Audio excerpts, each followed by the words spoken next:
Good morning to everyone. Thank you so much for joining. Just a reminder, the phones will be on mute for the presentation. If you do have any questions, please feel free to raise your hand in the chat. I will definitely try to address them at the end if possible. So happy Motivation Monday. Just kind of a quick little quote to start the morning. Set daily, monthly, and long-term goals and dreams. Don't ever be afraid to dream too big. Nothing is impossible. If you believe in yourself, you can achieve it. So I'm covering today's Motivation Monday for Dan. He is actually off, and I hope everybody had a fantastic weekend. Seems like the weather around the nation is a little bit crazy. The Midwest is still getting hit with snow. Here on the West Coast in Oregon, we had a windstorm that was, creating some havoc. So hopefully where you're at, it's warm and you guys have some calm weather. For those of you that are new here, just kind of a common layout for what we do. We go over, briefly a tip of the week, AHCP sales trends. We cover the sales leaders for the last sales week, and then we do go over some sales techniques, some great tips and ideas that you might be able to apply. So the previous week that Dan had covered was General Agent Center VBA. They have a great 24-hour accidental death and dismemberment and accidental medical expense insurance that's very affordable for families as well as individuals. It does come with that MD hotline, which many of you are familiar with the association that we have with NatGen products. It has some pet assurance, which is just helping out with some pet discounts if they have to go into the vet, and then it has a good global fit. For the tip of the week this week, we're covering the Manhattan Life product, Affordable Choice. It's a hospital confinement and fixed indemnity. It has no deductibles for the clients, and it does use a multi-plan network. It's one of the oldest and largest networks, which some of you are familiar with using. It does contract with over 560 different practitioners, 5,000 hospitals, and like 85,000 different specialty care facilities. So it has a great network, really, and they can just go in and, regardless of the provider that they choose, they can, use this product and have a cash benefit that's paid to the client. So it's definitely a great product for you guys to check out and see if it's something that you can add in as a choice for a fixed indemnity. We're going to go over some of the AHCP last week's sales trends. We had a big increase in short-term medical. The top product line that was selling was the NatGen short-term medical, and we did have a slight decrease with the fixed benefit. With that, the top one was NatGen fixed benefit. For Medicare, obviously, we're going to have a little bit of a decrease going on, being that, right now we're not obviously in that enrollment period, but there are obviously those age-in opportunities as well as maybe some, special enrollment opportunities that might be going on. So there is a decrease in the Medicare Advantage and Medicare prescriptions, but there was an increase in Medicare supplements. So definitely, looks like there's still some sales going on. And then with our, accident plans, we had a big increase. It was nice. National General was the top product. We had an increase with the critical illness, which was National General as well. So it tells me you guys are definitely going through and making sure that you're doing a couple plans for your clients and making sure that they're protected well. And then we had a slight decrease, and the top sell for dental was the United Health Golden Rule Dental Plan. So let's go ahead and do our shout outs for the limited benefits. So our first one was Robert Swander. He has a great team that he works with. They have been rocking it with the VBA sales. And then we had Jerome Hins. He's with the NatGen limited benefits, and Claude Washington with NatGen limited benefits. For short-term medical, we had Katia Santa Maria with the short-term medical NatGen. We had Wendy Larson with the NatGen short-term medical, and Jason Packard with the NatGen short-term medical. So congratulations and kudos to you guys. Some great strong sales this last week. So to jump into the 4 stages of a sales funnel, so really they've started really implementing this more into marketing, which I look at it as you guys are 1099 sales agents. Really, it's all about marketing yourself, which is something that you can definitely bring into your sales process as well. So we're going to cover this process, help you overcome any objections, and have longer retention with your clients. It's the attention, interest, desire, and action, AIDA. It's original sales training acronym that started in the late 50s. And when selling was first treated as a professional discipline and sales training began. Um, I years ago had worked for Xerox, and they have a fantastic, phenomenal sales process and training that you have to go through and do. And this is, definitely implemented into that. They're very disciplined with their sales training. AIDA is perhaps more relevant and useful today, like I said, when it comes to marketing, but when you're doing your sales, it's all about marketing yourself. So definitely it's something that you have to go through and make sure that you have implemented with those sales stages. The stages and steps that you should be taking, each time is you want to secure that customer's and consumers' attention. You want to hold that attention through through creating some interest. What is it? How can you help them? It creates that interest and arouse their desire. This is something that maybe you're going to have a benefit that's going to pay them out, cash benefit if it's going to they have an accident or something. Create some confidence and belief, and secure that desire and action, and then just creating that satisfaction. So the first step is awareness. Awareness, you can't buy what you don't know. Really, you got to know what you're buying. So, this stage is about when somebody finds out about who you or your business, either through their own research or maybe your marketing efforts or word of mouth, or just, being directly referred to you. That's a great way to get some organic growth going on. This usually occurs through advertising. So if you make sure that you have, word of mouth going out there, maybe some flyers, some little post boards, something in that regard, make sure that you have kind of a little landing page on the internet. This stage, the prospect is likely to, maybe go through and do a little bit of research as well. So if your product resolves, that issue or problem, or addresses that need, you might make that prospect aware of who you are and what you're offering and begin a one-on-one dialogue with them. So getting other person's attention, will really set that tone. The first impressions really count. So smile if, you're even on the phone, because people can hear it in your voice. Be happy, but not annoyingly happy. Be natural and honest and professional. If you're not in a good mood to smile, do some paperwork or administration work, or go take a walk, have some coffee, do something that's going to, kind of relax your mood a little bit. Definitely you want to make sure that you're getting that smile going while you're working with your customers. And getting their attention is, more difficult than it used to be by far, because people are less accessible, have less free time, a lot of competing distractions. So think about it, when it might be best time to call them or contact somebody. They are constantly interrupted by the internet or their phones, whatever it might be. So it's a little bit harder to get their attention. Gimmicks and tricks and crafty techniques don't work, not anymore. And because your prospect customers are like the rest of us, we get irritated by hundreds of different, gimmicks every single day. You hear, something going on the radio and, something, little jingle or something, and you immediately know what it is, but you're not interested. So if you are calling that customer on the phone, or if you are meeting with them face to face, you do have only about 5 seconds to attract that attention by, that time, that other person has formed their first impression of you. So 5 seconds is about all you have. So make sure that you make it count. When you're talking to them, the first few seconds are definitely essential, as they will listen most and rapidly decide whether you're worth giving them, giving your time or full attention to you. So don't waste those precious moments on niceties. Grab the person's attention immediately. You can't buy what you don't know about. So definitely, you get on that phone, have a good opener. Hi, this is Tammy with, AHCP insurance, and I'm giving you a call in regards to all the multiple products and plans that I work with. letting them know who you are and what you do, and it'll let them know immediately.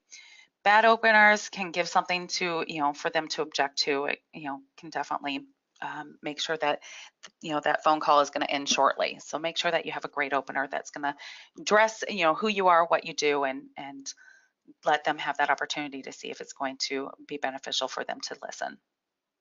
It's generally better to open with something that pulls them towards you rather than something that scares them, despite the time pressures. You got to make sure that you got to enjoy it and relax a little. Definitely don't start with the niceties of, hey, is John there? Hey, how's it going? How are you? This is Bob. Really, they're going to be like, why do you care who I am or how I am? They're just, they want to know who you are. So definitely make sure that you cover that. And secure the consumer's attention. You're creating that brand that you want people to know that you are and actually knowledge and what you are selling. So, a few ideas for where you'll want to advertise yourself, starting with like social media. Use the social media to connect with millennials. That's another opportunity that you can, get yourself out there. Word of mouth. They like, talk a lot. They like to share information. They're very open. So definitely millennials are a great one to connect with if you can. Over 70% of insurance agents use referrals in social media to, prime avenues for attracting leads from millennials. So definitely, they're the ones who are on the internet nonstop. They're the ones who are using social media nonstop. So definitely see if you can connect with some millennials. That would be a great opportunity to start, really generating some referrals. You may want to start looking into spending some money on Facebook advertising. If it's affordable, everybody, is on Facebook, and it definitely shows. Their average numbers are astounding. It's about 1.4 billion monthly. For active users, I believe it's like 968 million daily active users. And that's daily active users. There's more accounts, than that, but those are the ones who use it daily. Definitely you want to look at, writing some better email subject lines to increase that open rate. So you're, wanting to create that awareness of who you are, what you do. So if you're using emails to do some marketing, have some great subject lines in there, delivering some useful content to their, inbox. I know I've, get spam mail continuously through my email. And I can tell you one thing, I probably open maybe one spam mail out of 1,000, and that's because their tagline or something on their subject line has really caught my interest. So make sure that you have some, right oomph behind it, and definitely, might be able to help increase those open rates. And definitely make sure that your quality of the content, is viable and worthwhile. Another way to create awareness is, as I said, maybe create a landing page website. A website is definitely a powerful tool for you to be able to communicate. Have a nice homepage website for yourself. There's several options out there to create a website landing page. GoDaddy is really cheap and easy to do. It just kind of makes you a little bit more legit to your clients if your clients are interested and want to look up more information. Someplace that'll explain products and services, that'll make your prospects a little more aware, and remember, what you do, and they can go back and always check on your site. Very few people will return to your site if needed, so just make sure that you have, everything and all your content available to them first thing when they do land on that page. And then, oops, there we go. Interest, being able to create that interest, it's that second step in AIDA. Interest isn't something that you have or you don't have. It's an action. Truth is, if customers, is not interested, chances are they'll not really be looking into or paying attention. So once you have their attention, sustain that attention by getting, the other people's, those people interested. How you create interest is by providing the appropriate information. You must have a good amount of free information that's relevant, consistently updated, and exciting and different. So definitely, if you do have that landing page and you do have carrier information on there, you have some brochures on there, make sure that you constantly keep it updated in case they do go back to check or they refer somebody to your website. You now have about that, 5 to 15 seconds in which to create that interest. Now that you've, went through, you made them aware of who you are, now you have to go ahead and identify that need. You have to have that relevant information and you have to be able to engage them. So definitely, you must approach the other person at a, suitable time. It's convenient, that aspects of seasonality or other functions, affect timing, have been taken into account. So definitely make sure that it's worthwhile and that it's a suitable time for them. You must empathize with and understand the other person's situation and issues and be able to express yourself in their terms, talk their language. So identify what the customer's interests are, relate to your customer, identify what their stresses might be. Think of it as kind of a research phase. Your potential prospects, it's doing their due diligence to research their own options. So you want to make sure that you're going through and actually, doing a little bit of research and finding out what their needs are. You want to educate and inform your customers how the products and plans, are relevant to them. Customers will pay for your knowledge and expertise. Insurance is not the easiest. It can definitely be confusing. Think about how long it took you to get up and running and be able to understand all of your products and how your products are being used. Now, go talk to a general customer that's walking across the street and they probably don't have a general idea of, what a limited benefit is unless you explained it to them. So definitely, remember, you got to go through and you got to talk their language. I don't know about you guys, but I'm definitely a visual learner as well. I have to see it to be able to understand it and retain it. So, when you are creating, that interest with your client, you're on the phone with them, feel free to send them out a brochure so they can, maybe pull it up in their email and look at it while you're going over the product information with them. And that's definitely, going to help as well. If they have the time to go through and they're comfortable, definitely take that opportunity. And the next one is going to be desire, building that rapport and trust and going through and understanding your products, helping them understand the products, how those products are going to work and their benefit, and present and explain and convey that solution. It's the third step in AIDA. A salesperson needs to be able to identify and agree the customer situation, needs to prioritize and constrain on personal levels through empathetic questioning and interpretation of what their needs are. You must build that rapport and trust and, in the client's mind to do business with them with, on a personal level. So being able to dispel their feelings of doubt or risk, might definitely help out. You must know your competitors' capabilities and your clients' other options. You want to know, what some of your competitors are out there.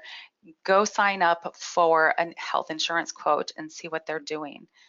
Immediately, you're going to get spammed with about 500 phone calls, and you're going to listen to multiple different sales pitch. But it also lets you learn from other people. Maybe you're not in an office setting, you're at a home office setting, you don't have a mentor any longer to really turn to, and you're kind of wondering what's going on, what's being conveyed out there. That's an opportunity to learn from other people. So, you have to kind of know what's going on. The key to be able to demonstrate how you and your, product is going to be suitable and reliable and sustainable to match that prospect's needs and be able to identify and agree within all constraints. So showing them how what you have to offer will solve their problems. Tell them about other people's who's had similar situations, have approved the plans and used the plans, and have acquired it for themselves as well. Creating that desire is part skill and technique and part behavior and style. So, creating that desire, maybe telling a story, of a similar situation of a client, being able to make them kind of paint that picture in their mind of how this product is going to help them. So definitely you want to go through and, definitely create that desire of, yes, definitely this is going to protect me. Start setting up by, the closing by asking trial or assumptive closes at several points during your conversation that'll help you build the desire for needing the plan. Create that awareness of needs for the plan. Wouldn't it be nice to have your, preventive paid for at 100%? Do you know how the accident plan could benefit your family, Mrs. Smith? Just certain little questions throughout the, process will help out tremendously. And then action. Action as the final step, action leads the consumer towards, taking action by purchasing the product. If the consumer is still with you at this point, you have one job left to do, and it's of course the most important job, being able to close that sale. Once you've stirred up enough desire to get your prospect thinking about taking action, it's time to close that deal. When clear opportunities are not acted upon, particularly by the customer, you as the agent must suggest or encourage to move to, complete that sales process or move to the next stage. Assume the sale, gently moving your customer in the direction of closing. Your call should be something like this. Okay, Mrs. Smith, the best way to handle this policy is by monthly bank draft. What is the name of the bank you bank with? Is it Bank A or Bank B? Great, I work with them all the time. Do me a favor, please get the banking information you'd like to use ready. The better the preceding 3 stages have been conducted, the less energy is going to be required for the action stage. In fact, a few rare occasions, a sale is so well conducted that the customer decides to take action without any encouragement at all. This is the magic stage when they take action on their desire and actually buy the plans you discussed or agree your sales, on the sales proposal that you've created. The scariest point is when you ask for the sale or ask them whether they actually do fully agree with you. Listen to the signals they're sending. Summarize the problems that you're solving for them. What you're proposing will solve their problem. And that wraps up today. It was kind of a short, sweet one. I want to definitely thank everybody who has joined. Thank you for your time. If you guys have any questions on anything from today, or if there's anything you want me to cover or relay to Dan to cover for next Monday, please definitely don't be shy. Reach out on the email address at the training at ahcpsales.com. Or you can always call into agency services. The team there is great. They'd be willing to definitely help you out. If you have any suggestions, they'll pass it forward to us and give us the feedback as well. So definitely, if you do have any questions, feel free to send us that quick email. Guarantee about 15 other people, will be reaching out, asking for different ideas or tips as well. So feel free, shoot us a quick one. We'd always appreciate it. And as I said, thank you so much for your time today. It's always a pleasure working with you guys. And to just wrap it up, for the final quote of the day, there are no limits, there are only plateaus, and you must not stay there. You must go beyond them. So definitely keep pushing forward, guys. I hope you have a fantastic, strong sales week, and we look forward to seeing you next week. Thank you.